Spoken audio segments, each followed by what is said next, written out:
அனைத்து ஊடகங்களுக்கும் பத்திரிகைகளுக்கும் வணக்கம். அனைத்து இந்திய அண்ணா திராவிட முன்னேற்ற கழக தலைமையிலே அமைக்கப்பட்டுள்ள தேசிய ஜனநாயக கூட்டணியுடைய கட்சிகள்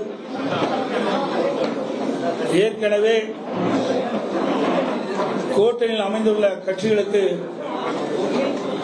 ஒவ்வொரு கட்சிகளுக்கும் எத்தனை இடம் என்று அறிவிக்கப்பட்டு விட்டது. இப்பொழுது அறிவிக்கப்பட்ட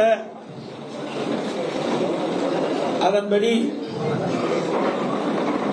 எந்தெந்த தொகுதி எங்கள் கூட்டணியில் இடம்பெற்றுகின்ற கட்சிகள் ஒதுக்கப்படும் என்ற அறிவிப்பை இப்பொழுது வெளியிடுகின்றேன். பாரதிய ஜனதா கட்சி, தேசிய ஜனநாயக கூட்டணியில் அங்கமைக்கின்ற பாரதிய ஜனதா கட்சி ஏற்கனவே 27 இடங்கள் வருகின்ற சட்டமன்ற பொதுத் தேர்தலில் போட்டியிடுவதற்கு ஒதுக்கப்பட்டுள்ளன.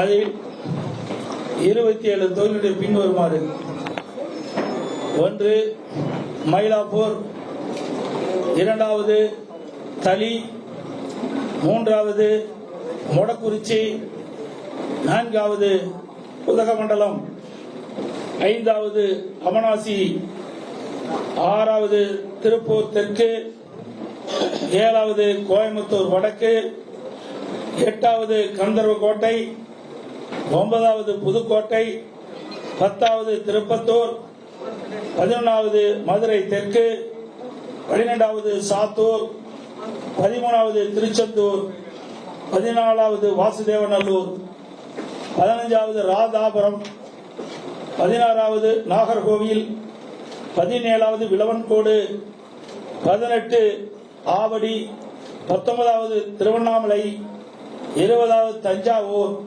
21வது திருவாரூர், 22வது அறந்தாங்கி, 23வது மானாமதுரை, 24வது ராமநாதபுரம், 25வது குளச்சல், 26வது பத்மநாதபுரம், 27வது ராசிபுரம் தனி. இந்த 27 சட்டமன்ற தொகுதியிலும் பாரதிய ஜனதா கட்சி போட்டியிடும். இனி செல்லும் இடமெல்லாம் செய்தி. தந்தை டிவியின் வாட்ஸ்அப் சேனலை ஃபாலோ பண்ணினா செல்ல இருக்கும் இடமெல்லாம் செய்தி. இதோ QR கோட் இப்பவே ஸ்கேன் பண்ணுங்க, ஃபாலோ பண்ணுங்க.